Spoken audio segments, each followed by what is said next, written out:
Hey, coucou tout le monde, j'espère que vous allez bien aujourd'hui. Bienvenue en cuisine avec Brigitte.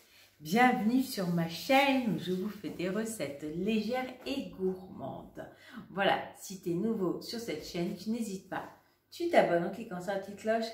C'est fait, comme ça tu seras informé dès qu'il y a des nouvelles vidéos.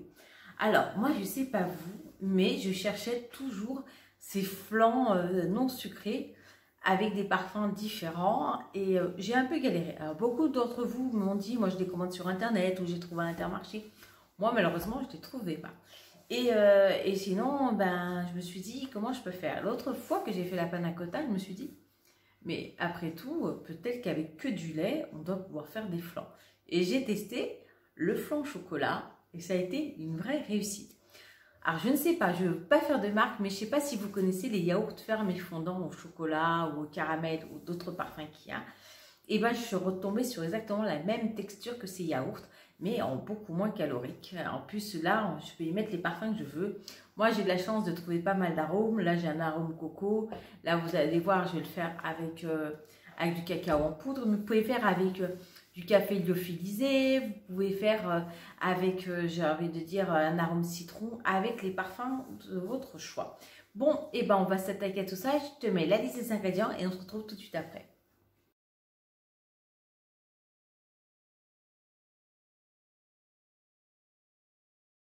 Donc me revoilà au niveau du feu. J'allume le feu sous la casserole. J'y verse mes 230 ml de lait. Voilà. Hop. Là, je me l'ai fait précis. Hier, j'avais fait avec 200 ml de lait. Là, j'essaye avec un peu plus pour avoir une texture plus crémeuse et un peu moins gélifiée. Voilà. Donc là, on va laisser le lait avoir sa première ébullition. Dès qu'il aura atteint sa première ébullition, on pourra rajouter hors du feu notre agar-agar dilué dans les froids qu'on a laissé sur le côté. Donc là, je vais attendre qu'il fasse ses premières bulles et on arrive tout de suite après. Alors là, mon lait commence à frémir.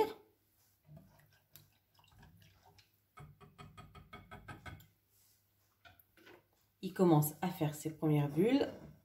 Je ne sais pas si vous voyez bien à la caméra. Ce que je fais là, je rajoute hop, mon agar-agar avec le lait et je mélange bien. Donc, vu que j'ai rajouté un peu de lait froid, ça redescend en température. Et là, j'attends ma deuxième ébullition. Une fois que j'aurai ma deuxième ébullition, je pourrai couper le feu et on se retrouvera de l'autre côté. Vous voyez, ça va arriver très vite. Là, ça commence déjà à bouillir. Voilà. Ça commence à bouillir un peu. Je mélange bien. Surtout pour être sûr que l'agar-agar se répartit bien dans le lait.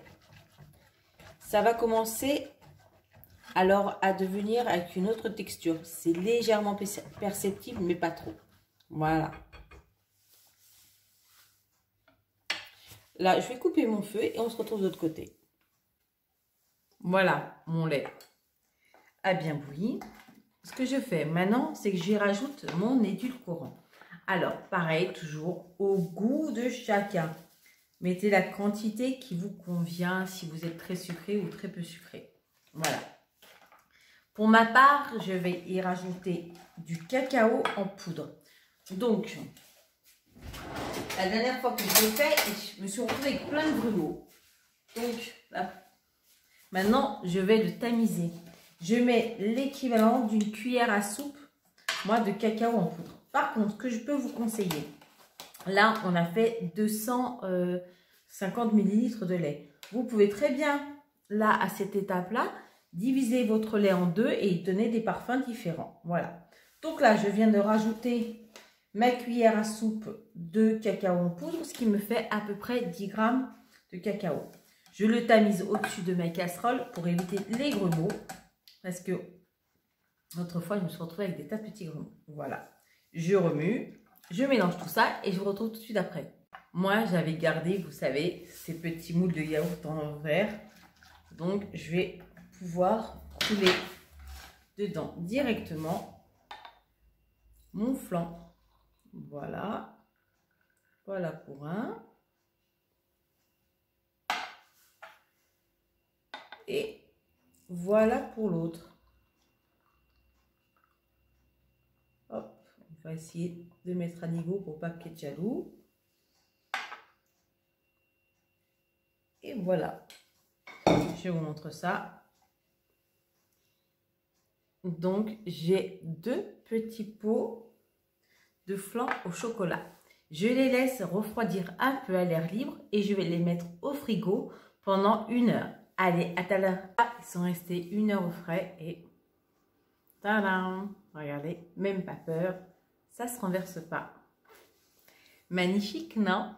Alors là, je vous ai prouvé encore une fois que la gourmandise n'est pas un vilain défaut, mais rien de tel qu'une bonne dégustation en direct. Comme ça, vous allez voir la texture. Donc là, on y va. Je plonge ma cuillère. Regardez-moi cette texture. Vous êtes prêts pour le goût? C'est hyper chocolaté comme j'aime. En même temps, j'ai mis la dose de cacao. Voilà.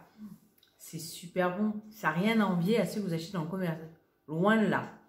Vous avez vu cette tenue? Super en tout cas. Bon, ben voilà une recette que j'ai eu plaisir à partager.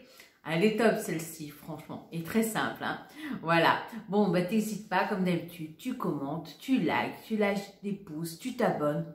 Tu fais tout ce que tu as envie. Voilà. Je te fais d'énormissimes bisous et je te dis à très vite pour de nouvelles recettes. Ciao, ciao.